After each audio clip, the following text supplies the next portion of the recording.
Hello and welcome to European UFOs. My name is Sebastian, and if you enjoyed this episode, please consider leaving a review on your chosen platform. Your support through sharing and liking really helps the algorithm and is greatly appreciated. Also, if you'd like to support the show and keep it ad-free, you can do so at buymeacoffee.com. The link is in the description.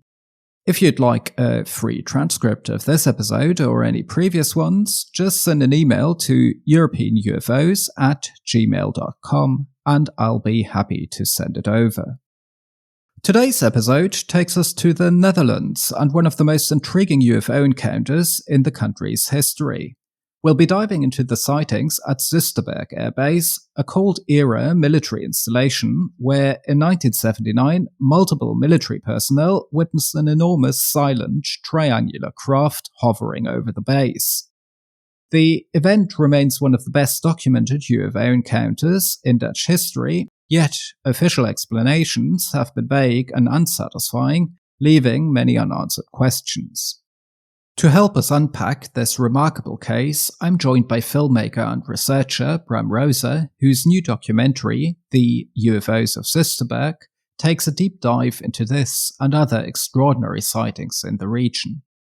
Bram's work is the result of years of meticulous investigation, including interviews with key witnesses and an exploration of the lasting impact of these events. He'll walk us through the details of the sightings, the military response, and what his research has uncovered about this enigmatic case. Could this be one of the most significant mass military UFO sightings in Europe? Or is there a more conventional explanation hidden behind decades of secrecy? Stay tuned as we explore the mystery of the UFOs of Soesterberg. Hi, Bram. Lovely to have you on the show today. Well, thank you very much for having me. Yeah, of course. You produced in my books at least, a seminal documentary on UFOs in the Netherlands called The UFOs of Soesterberg. So it has the intriguing tagline, your documentary, which is about to be released soon, the first Dutch documentary about UFOs. Could you, to get things started, tell us a bit what motivated you to produce this first Dutch documentary about UFOs, and what is so special about the Soesterberg case, or rather cases? I just made another documentary about something entirely else. We were making a sort of platform about UFOs. We have our own Dutch reporting center. I started it in 2005, I think. A lot of people can report their sighting there, but we never had our own place to write or do opinion pieces about UFOs. So we just started a sort of blog news website about UFOs. And with the launch, we wanted to do a great piece about one of Holland's most famous cases, just for a starting piece. And unanimously, we thought about the Soesterberg Air Base incident. So my companion with the Dutch Reporting Center, Alexander Griffioen, and I started looking into this case. It had been pretty well reported on through old literature from the 70s and 80s, but we just started digging, and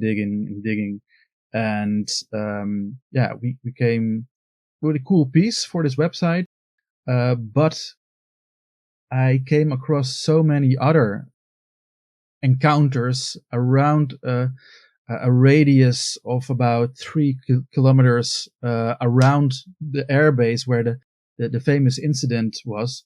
So I thought I can't just leave it at this article on this website that nobody knows.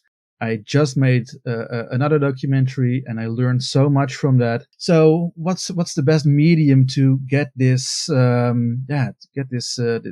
interesting multiple cases from Soesterberg out there in the world. And so I thought, a documentary would be a great medium to do this.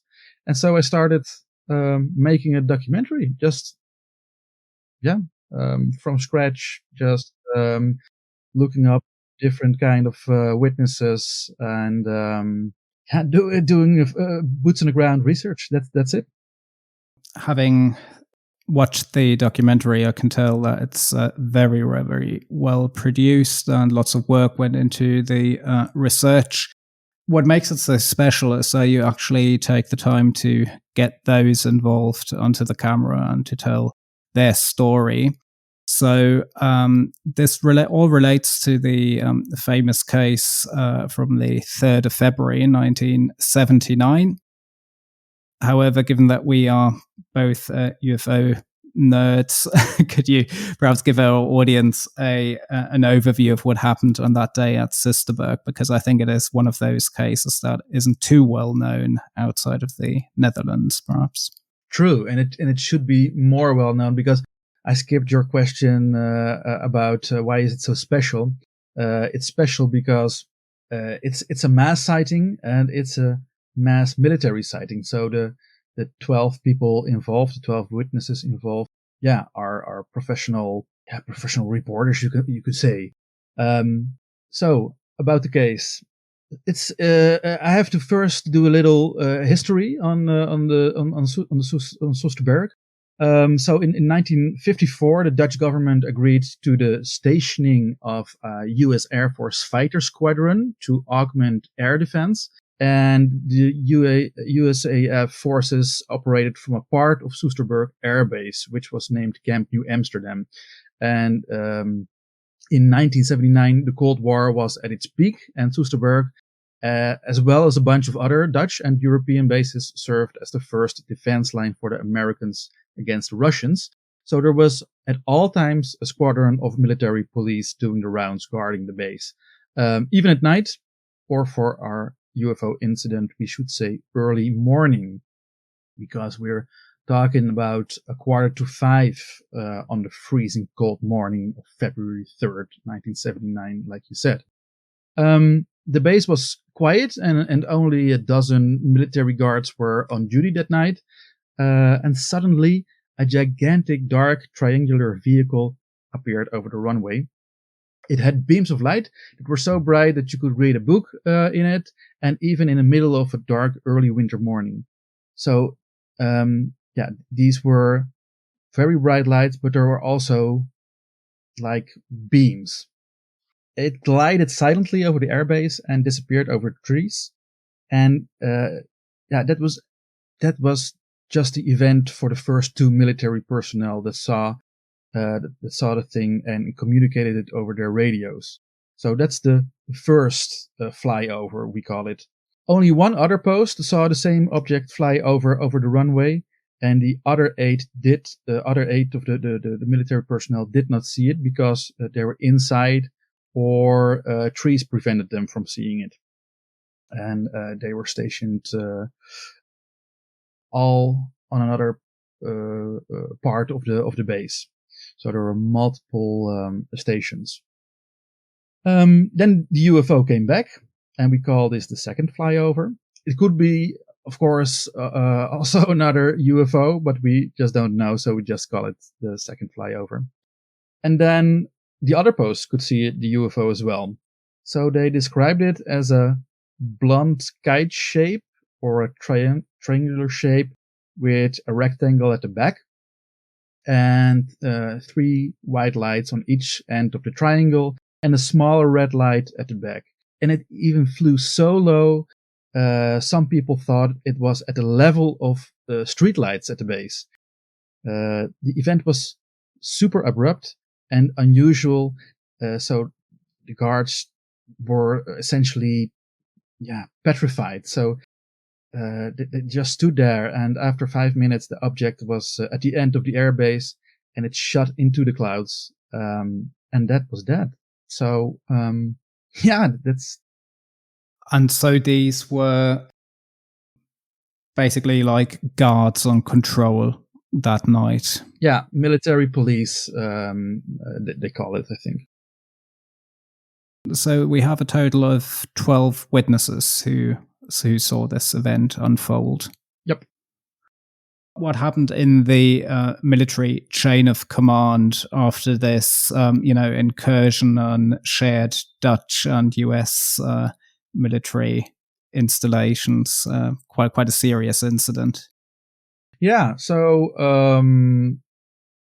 that's a little bit of a mystery, because the people I talked to said they reported to their sergeant, their company commander. The company commander saw it as well. He was one of the witnesses, and he said he made a report, and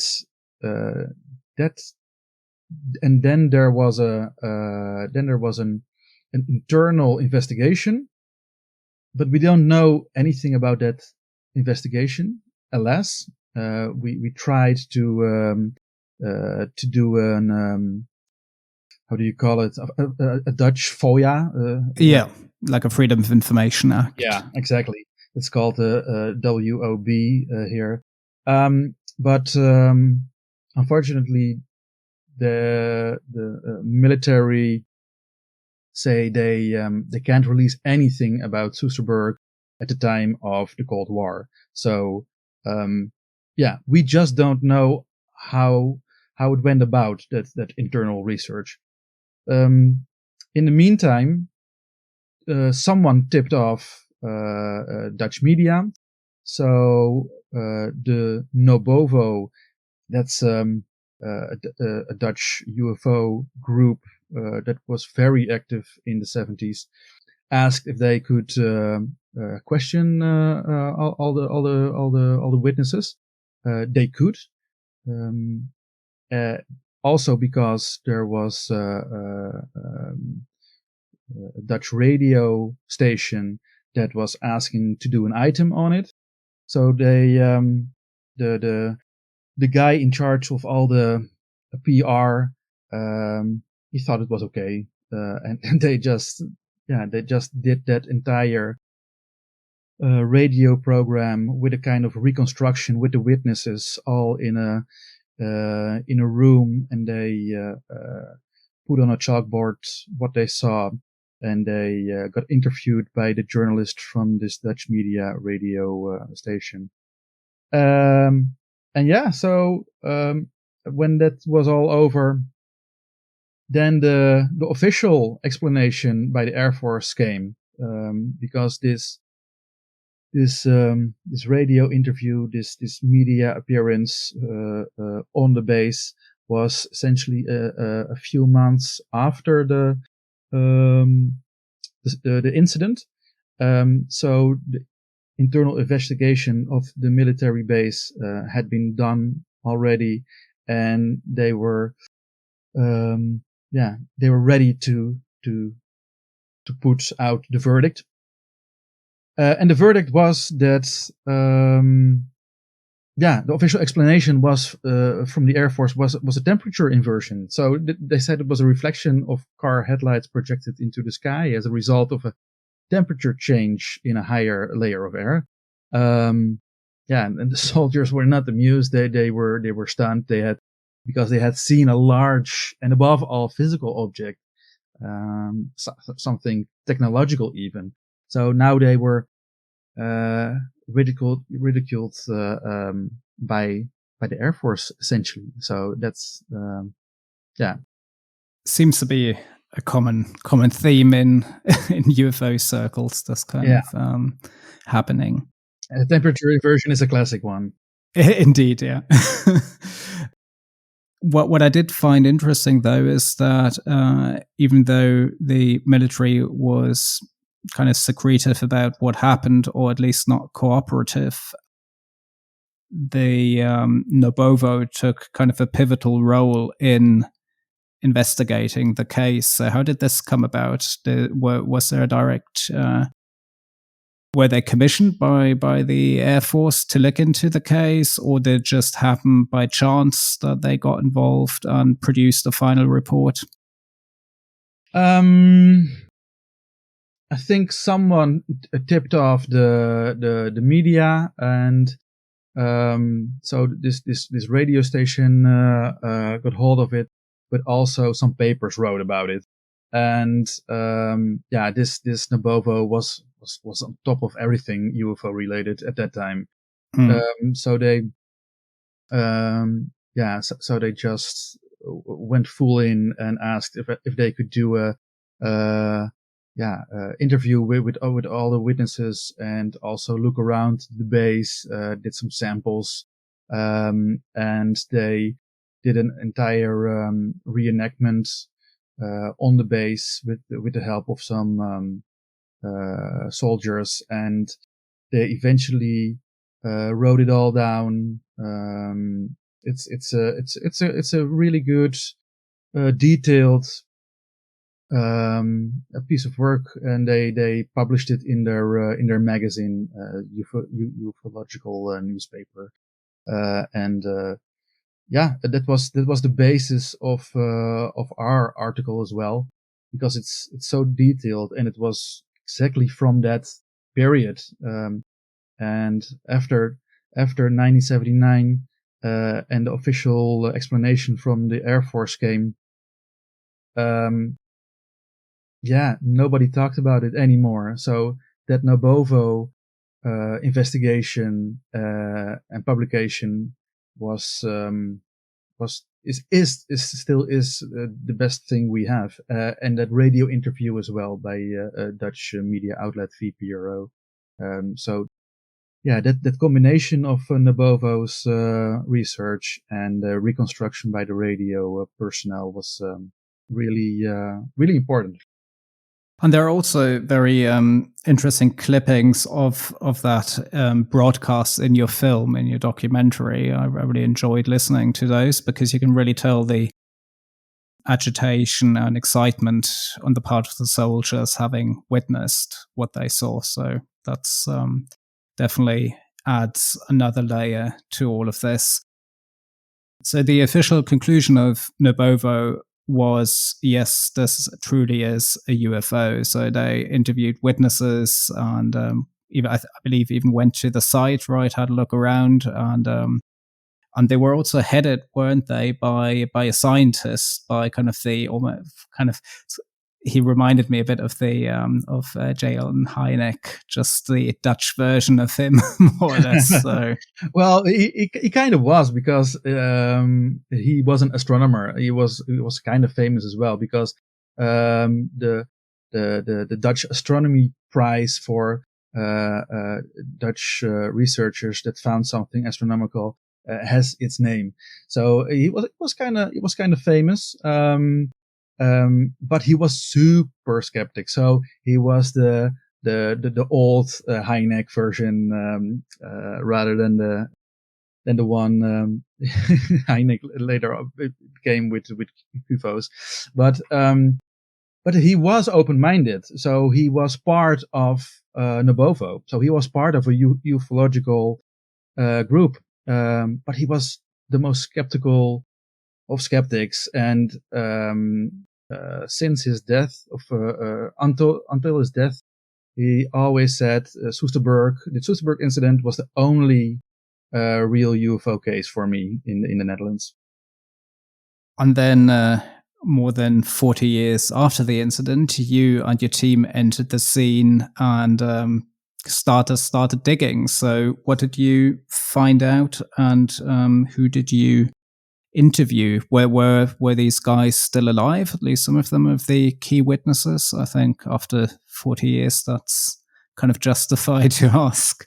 Yeah, it was really hard to find people, and I didn't find anyone for a very long time. So I only found the PR guy, the dude that initially said okay to all the research. He's called Colonel Kostemiller, and he's a really cool guy. He was very open, and he thought the conclusion of the Air Force was not okay. So he believed those 12 military guards, and he wanted to talk about it when I found him, and eventually after years, I think 2 years, two Corona years, I think, I've also found the first witness, so he could really help me as well. He saw the UFO a little bit different than the other people. So he saw a triangular object, black, dark triangular object with 3 white lights. Contrary to the other people who saw more like a blunt kite object or a triangular object with a rectangle at the end. So these are the 2 main witnesses from the Soesterberg Air Force incident. Later on, when the documentary was already made, and I did a Dutch cinema tour around the Netherlands, suddenly I got tapped on my shoulder, because I always do a Q&A afterwards, and then there was it was another witness, and he talked about how cool he thought the documentary was, because it was all like he had in his memory. So that was and a good compliment, and it was great for me to find a new witness. So I interviewed him later on my own podcast. But he's obviously not in my film. So that's a pity. It's also a pity because loads of the people of the witnesses just they died already, or I just couldn't find them because they have such common Dutch names that it's really hard to find. So yeah, those 2 witnesses are the main ones. I also found another. I actually found a whole bunch of witnesses, but they're all other cases. But I put them in my documentary as well. Yeah, exactly, and we can talk about those actually in a minute, because I think that's a great thing about your documentary. So you not only report on this key sighting, so to speak, but also on all the other evidence which was completely unknown up until then. So I think that's really good. What was your impression of the willingness of witnesses to come forward, at least with the primary case? Was there a lot of stigma attached to coming forward? I mean, they're retired now, right? So you would think that should be fine. Yeah, I found the witnesses I have in the documentary were just fine with talking about it. They I explained that I wanted to make a film that was not a mockumentary or mocking them, not mocking the UFO subject. And I said I wanted to redeem those military guards. And so these people were, they were okay with it, and they wanted to tell their story. But I found some witnesses as well that just did not want to take part of the film because they were mocked by their colleagues at the time. When they got home, they got mocked by their spouses and by their friends and family. And when they got back to the base, they got mocked once more by that official statement from the Air Force. So they were done. They were so done. It was a little bit traumatic for some, but I think it depends on personality. But of course, I wanted those witnesses so bad for my documentary, so I kind of harassed them till the point that they said that they wanted to go to the police if I harassed them even more. So alas, I had to let them go. So yeah, some were reluctant and some were okay with it. The case is obviously related to the military and a very important or strategically important Air Force base during the Cold War. What is your theory as to why that particular military installation? Why that one? Well, I never, I'm always a little hesitant to give my personal view about it, but there are obviously some speculations about UFOs and nukes. We all, at least all the real UFO nerds, know about the Robert Hastings books, UFOs and Nukes. And there are loads more of incidents that are not in that book about UFOs and flyovers over bases and nuclear, nuclear power plants and that stuff. So the connection with nukes. So the base, the Soesterberg Air Force Base, probably had nukes, but we don't know this for sure. So it was well known for everyone in Soesterberg to they all said there are nukes there, but there has never been an official a statement about nukes being stationed at Soesterberg Air Force Base. So we just don't know, but there were always protests going on during the Cold War at Soesterberg Air Force Base. There was even a camp, a women camp that a sort of peace camp that was campaigning against nukes at Soesterberg. There were even great marches that were organized from the Soesterberg Air Base to other air bases where nukes were present. So, for some people it's very obvious that there is a UFO connection because there probably were nukes at Soesterberg, and for others, there were nukes all over Europe probably at the time, and there are no big cases for those, no big UFO cases for those places. So it could be a nuke. There could be a nuclear link. That's if that's an answer to your question. And related to that, do we have any idea to what extent the Americans controlled the situation? Because it was a joint Air Force base. The Americans had a considerable proportion of the resources and area there. Like over a year ago now, I did a podcast with a journalist on German UFO cases, and he meticulously recorded quite a few. But the issue with UFO cases in Germany is that Germany during the Cold War was divided. So all the information you can get are either in America or in Russia. So, I'm wondering if we might have a similar situation also with the Soesterberg incident. Yeah, that's difficult to say.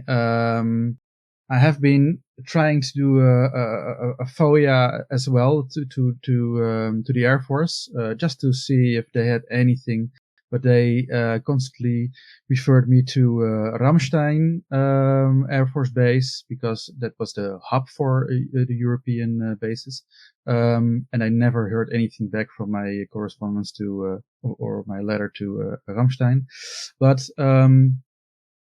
The Americans were at Camp New Amsterdam, so that was their place at Soesterberg Air Force Base for about 40 years. So that's a long time, and they even had their own sighting in the same year. But I can't find anything about it. So we don't really know that much about anything around this issue at that time. It's so long ago. I just can't find anything anymore. And I tried to. I think I've asked like 50 people, 50 Americans that were stationed at the base at 79. And I found them all through Air Force groups on Facebook. But they all, well, 50% didn't hear anything about it. 50% said, yeah, we heard something that happened, but we weren't there at the time. We didn't see it at the time, so we just heard like a ghost story that there was a UFO, but nothing more. So I just can't say anything about it. But there was a big, although there was only a fighter squadron at Soesterberg Air Base, there was a big presence there because there was also a whole block of housing for the Americans. There was even a supermarket. The very first Dutch McDrive was put up there because the Americans were stationed over there. So the American presence was kind of big, but it's also very hard to say what it was all. It's shrouded by mystery a little bit. Yeah. So the Americans brought you McDonald's and UFOs. So I think probably exactly worth. Yeah. Yeah, and loads of people also think that the Americans were testing, secret government fighters or something like that. But and that should be an explanation for the UFO of Soesterberg. But it was kind of silent. It was like 50 meters wide, this object. And why should you do it at Soesterberg in the Netherlands and not at Area 51? I don't know. Before we turn to the other cases you unearthed doing your documentary, one thing I wanted to ask you is, because I think what's really lovely about your documentary is that you actually go to the site with the witnesses, and so you get really good, as a viewer, a really good idea what it was like, and it's a very atmospherically charged scene you present there to the viewer. So I really enjoyed that. But how easy was it these days to as a non-military person to get access there, to go to the original sites? Is it still used as a military base? No, actually, it's not. So the runway is still there, and some bunkers are still there. But it's now, and there is a military museum, which is really cool and really worth visiting if you are in Holland. But actually, it's now kind of overgrown, the whole base. So it's a nature reserve now with loads of unique plants and even wildlife. So you can walk and you can bike over there. You can even walk over the runway, and you can go into the shelters. It's pretty open, but you need a permit to film there. I had not, but it was just in the beginning what was a little bit of a guerrilla project. But I eventually did need a lot of paperwork to get into the military locations for the other cases that are in the documentary. So we had to visit a tank, a tank practice site, and we had to go into into an army base. And we even got sent away when we were at a military training site for the case where the lady on horseback saw a giant flying saucer. So we had some difficulty to shoot on other locations, but actually the Air Force Base was kind of easy. But I think it really made all the difference, because seeing the sights for yourselves, I think that's really beneficial to actually appreciate the gravity of what unfolded there. And I really love the opening scene where it's kind of this wooded area and it's grey and foggy, and I think one of the former soldiers just walks down the runway. It has a really, really good atmosphere there. So it's a really great scene. Yeah, when we came along on that day, I thought, oh no, there's mist everywhere. We can't shoot. But then, oh my goodness, this looks perfect. It's like Twin Peaks. It looks exactly. So cool. No, it's really good. So you already mentioned the woman, or rather girl, with a horse back then. So back then she was a girl, but obviously now she's a bit older. So this is a case that also happened in 1979, right? But that wasn't reported so far. So could you just give us a summary of what happened with that lady? Yeah, sure. By the way, I don't know if you mentioned if you saw it, but I didn't do the cases in order of year, but I did the cases in order of close encounter. So this one is the CE1, the close encounter of the first kind. I think that was a very, very clever structure. I was actually going to mention this later, but I love how you take us through the grade of intensity. It's very, very good. Yeah. Okay, so the woman was riding her horse through the Leusderheide, so that's the training area of the army base, and it's adjacent to the Soesterberg Air Force Base. And when she came to a clearing, she saw a huge, saucer-shaped object with bright, colorful lights hanging over the trees. And she thought it could be as big as 20 or 30 meters even. So that's like 65 to 100 feet. And after watching it for some 15 minutes, she decided to take a closer look. And when she, she's brave. And when she arrived at the forest where the UFO was hanging over, she loses sight of the object. But she goes into the forest, and when she thinks she is at the location where the craft would be right over her, she stops with her horse. But at that moment, she hears some rustling through the foliage, and her horse was startled, and she had an awful feeling that she was no longer alone. So then she hears a loud crack, she panics and flees. And after riding at full speed, she gets on top of a hill, and she looks back and over the forest, and the object has disappeared. So it kind of is, when I say it like this, it's kind of a short event, but I think in real life it was pretty significant because the object was so bright and luminous and big. And it has this kind of Oz factor thing to it, because it's very, and I think people really have to listen to the interview because you get a good feeling of the enormity of what happened there. I mean, she, according to her own words, she watched it for 15 to 20 minutes, which is insanely long too. Yeah. And it doesn't move. It doesn't move either. So it's just stick to the air or something. And she just wants to see it fly away, she said. She was so eager to see it fly away, but it just didn't happen. So then she just, walked.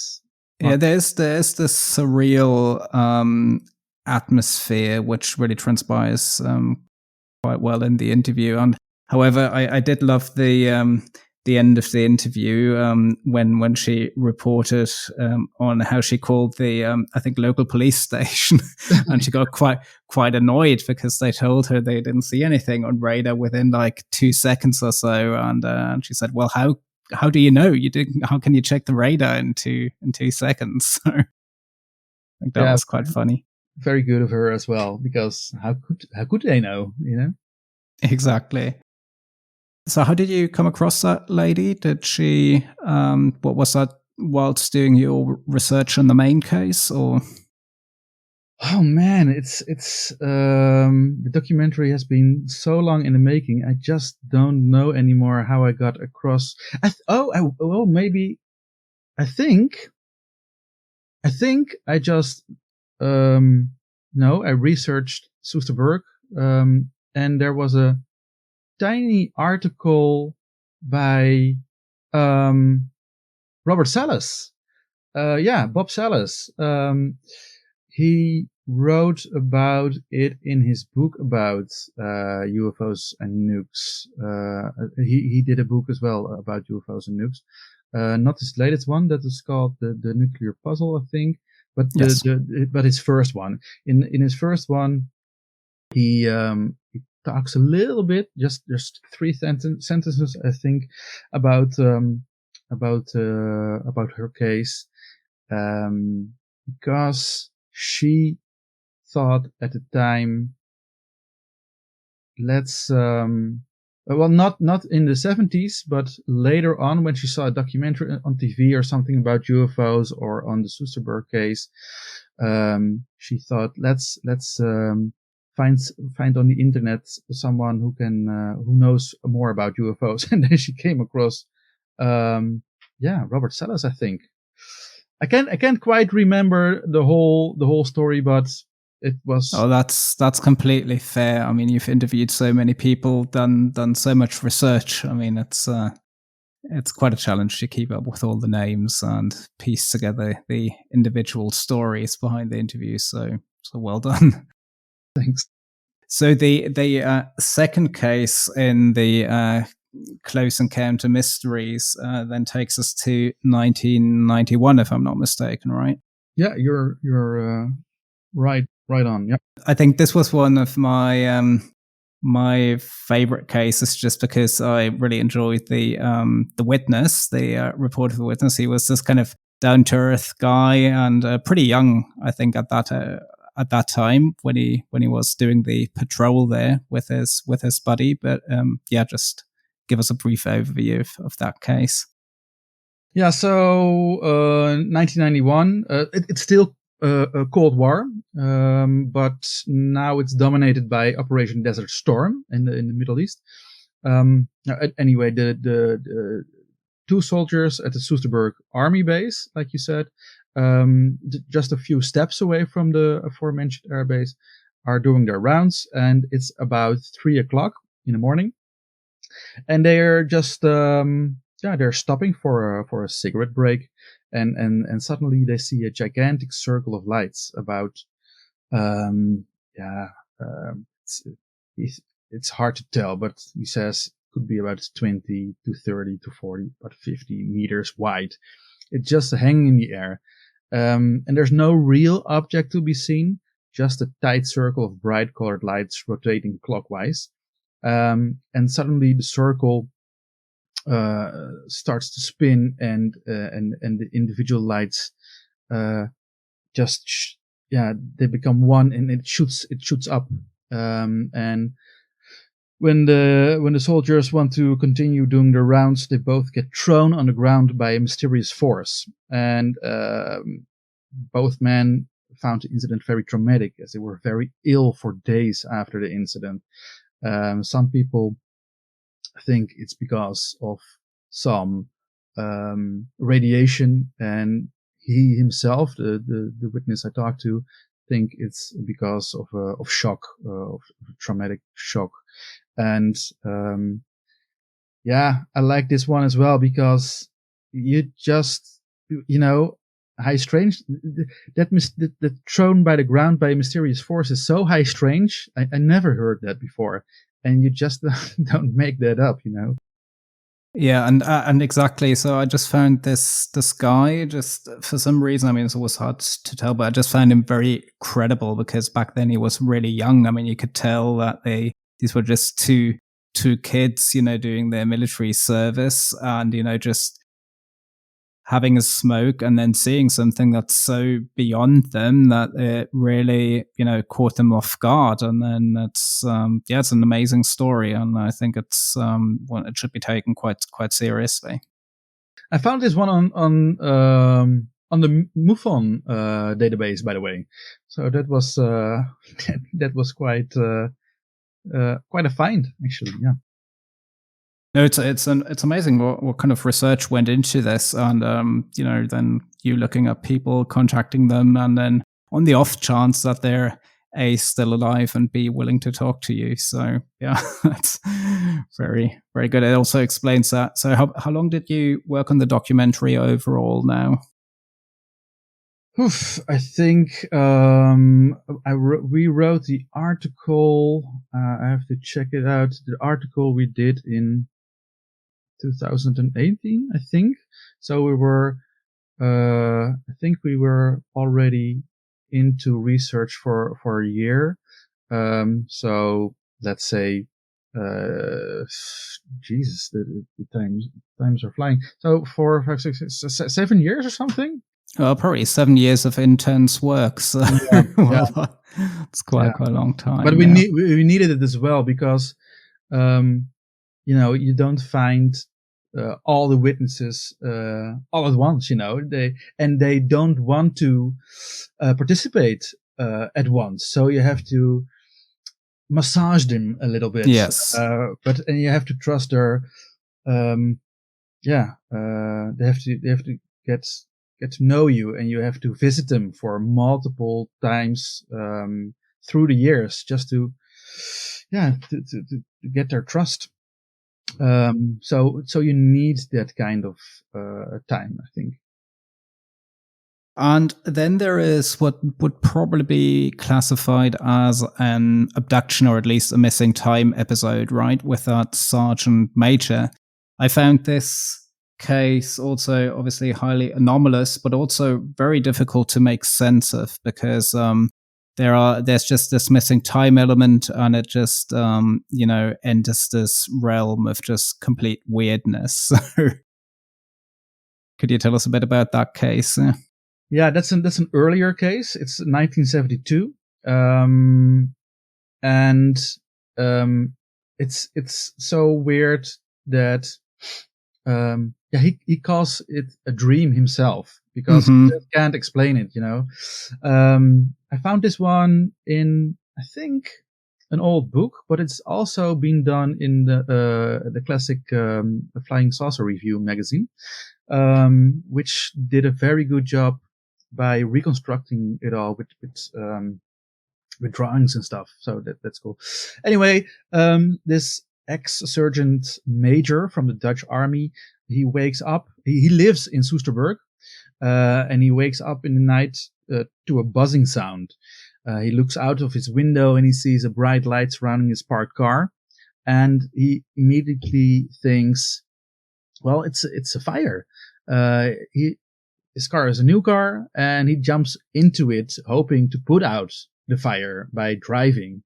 But there's also an element of forced movement. So it starts weird with this point already. So he, when he looks in his rearview mirror, when he's still stationary, he sees a sort of dancing ball of light bouncing up and down on the trunk of his car. He's terrified, and he speeds up. He goes driving, and some mysterious force, it forces him to drive to a military terrain. It's a parachute landing field, and there he sees a gigantic lens-shaped craft emanating 3 bundles of green glow, greenish light. Behind him, he hears something get off the car, and he sees a sort of figure runs beside his car in the direction of that lens-shaped craft. And he sees 2 beings signaling something to him, and then they get into the craft. And that ball of light that followed him, in its car that flies on top of the craft, and with a green glow, the whole thing shoots into the sky and disappears among the stars. So then he's just left there on this parachute landing field, and he gets really cold because he's just in his pajamas, and he drives home, and his wife is there waiting for him, and she says, "What the hell have you been doing?" And he says, "Yeah, I don't know. I think I've been sleepwalking or something. I think it's a dream. It was weird." So yeah, that's about it. Do you know if this is from conscious recall, or did he go under hypnosis? Did he say anything about that? No, this is all conscious. Yeah, this is from conscious recall. No hypnosis was done. Well, that's pretty incredible. I mean, just in the last episode, I did I interviewed. Yeah.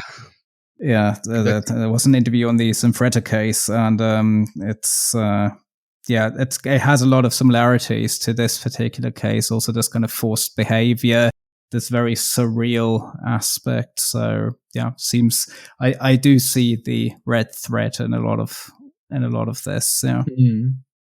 Yeah, I myself always think with these close encounter cases about some kind of manipulation of the, of the consciousness, or that it's half physical and half not in this reality or something. And there are way weirder aspects on all these cases. But I couldn't put them all in the documentary because it's just too detailed. So now I'm writing a book about all the Soesterberg cases in detail, and there are even some more cases of people that didn't want to do the documentary. So there's a book coming as well. Well, that's well, be sure that I'll be one of the first readers. Very, very intrigued by this, by all of this. Then, just for the sake of completeness, there's one final close encounter case in the documentary, and I believe this one was handed to you or in a textual form, right? So he wasn't interviewed as such, but nevertheless, you did report on it in the documentary, and it is a very scary case. And I should also mention at this point that the artistic work you have interspersed throughout the documentary is absolutely amazing, and it kind of adds to the overall atmosphere, whilst not being super subjective. So I think it's a very, very good addition. And here you do also use artistic imagery to underscore the main points of that case. So this was basically also missing time and presumably an abduction case, right? This last one could be, yeah. Thanks by the way about the illustrative animations, animatics we have to say, because they're static animations. But I also got a lot of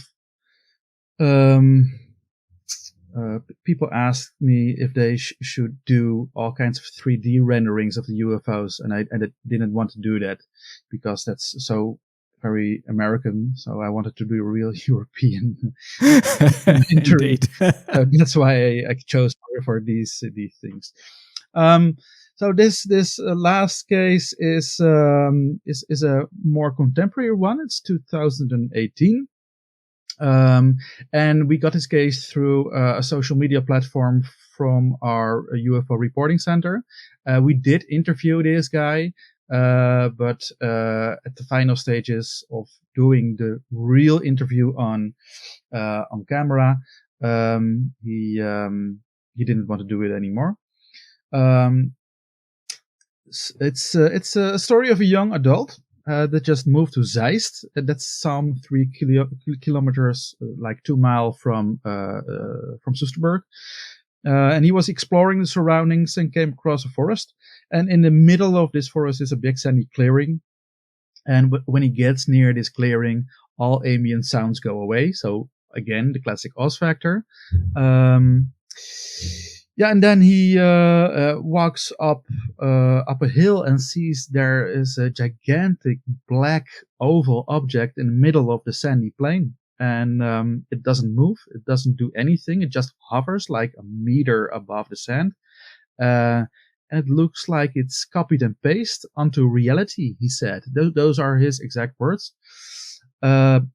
So he gets a little panicky because he thinks he might be spotted by the object or the things, the occupants of the object. He doesn't see any details, by the way, so it's just a black oval.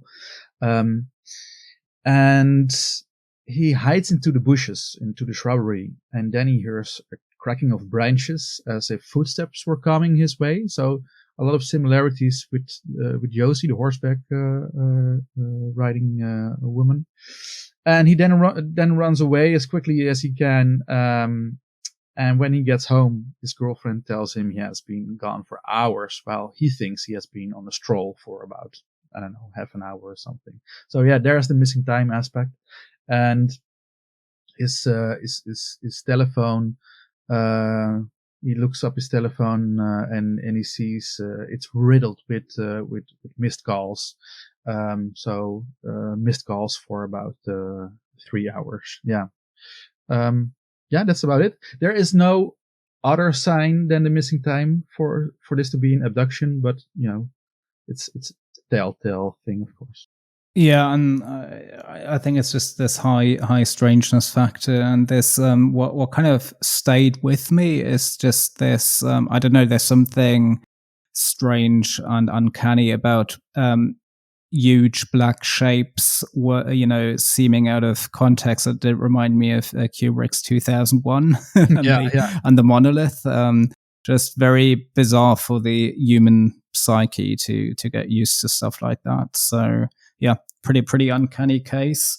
Yeah, and it stays. It's so uncanny that I always make stickers for my UFO reporting center, but this one sticks with me so badly that I put it on my newest sticker. It's just a black oval and two people bicycling underneath it, because it's eerie and it's powerful. Yeah. To wrap this up, I really enjoyed our interview, Bram, and you mentioned there were also lots of individuals you've interviewed that for the sake of time and resources you couldn't feature in the documentary as such, but there will be a forthcoming publication.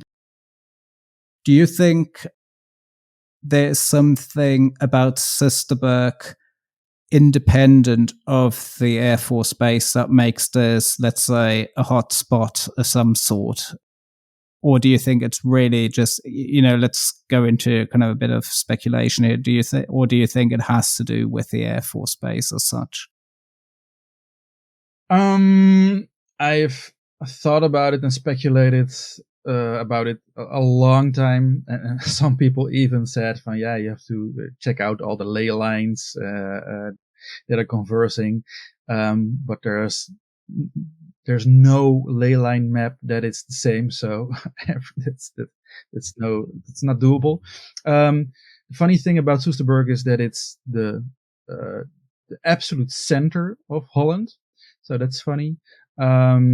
And sure, there's an Air Force base there, and there is an American military presence there. So mystery is looming all the time, and the Cold War is, of course, a hotbed of, I don't know, what are they doing there, and maybe the Russians are flying over and all that kind of stuff. So that could be possible for the psyche of witnesses. I don't know.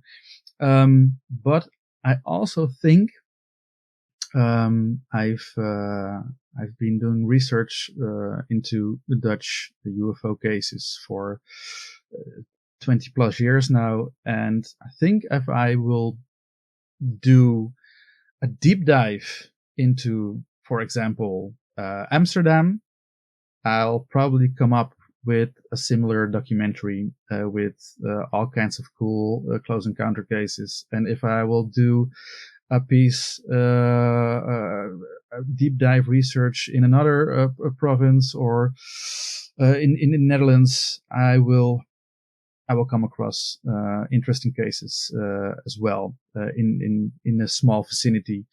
So I think UFO sightings are more common than people think. I think you have to dig, and I think you have to get people to talk, and that's not easy. But I think because the Soesterberg Air Force Base case, the incident was so prominent and got a little bit well known, I think more people wanted to talk about it. So that might have helped. But I think there is nothing really special in Soesterberg for me personally. Well, see, this is very, very interesting. I never thought about it that way, but yeah, if you invest a lot of time and energy and really dig down on one area, yeah, you get a very granular picture that it probably, as you said, actually shows you how common the UAP issue actually is amongst the general populace. So I think that's definitely a new perspective for me and a new bit of learning there, something I can ponder on now. But this kind of micro research might be a very valuable tool, because if you think about ufology, it's always kind of this looking at large data sets and trying to identify general patterns. But there is also something to be said of looking at micro regions and really digging down. Yeah. I think it would be really interesting if other researchers would do the same thing. And I know, for instance, Preston Dennett has done it as well, even though he lives in America in the United States. But he sometimes gets really small places, and he still has loads of cases in one particular location. So yeah, perfect. Well, I really enjoyed this, and I really enjoyed watching the documentary in an unofficial preview, as it were. So when can the audience expect to see the release of your documentary approximately? So not on the date, because I know that's always difficult to say, but just approximately. Sure. So my agent says it's possible to see it before spring. So that's probably at the end of March, and then it will you can probably see it on loads of different streaming services, and there are probably small streaming services that work with ads instead of what do you call it? An abonnement. Yeah, like a subscription. Yeah, exactly. Yeah, so you can probably see it online somewhere with subtitles. I'll definitely include the link to the official website in the description of this episode. And you are currently working on the book on Soesterberg. Do you have any idea when that will be finished? I hope, because I'm not a writer myself and I don't know where to start. So I've asked a friend of mine, Thaddeus Medes. He wrote already 2 books about UFOs. So I asked him, and we will do a collaboration. And he is quite fast. So I hope it will be done at the end of the year. But maybe that's a little too. I don't know. We'll see. Well, that's the thing about deadlines. You always have deadlines to push them further down the road, so to speak. So sure. Well, the research is done. So yeah. Excellent. Well, thanks a lot, Bram. And very much looking forward to seeing all the great things that are on the horizon with your work, and would be lovely to have you on again at some point to talk about all your other UFO related research, not just the Soesterberg cases. No problem, Sebastian. Thanks so much for the invite, and I love your podcast. Thanks so much. Thank you. Thanks. Bye-bye. Till next time.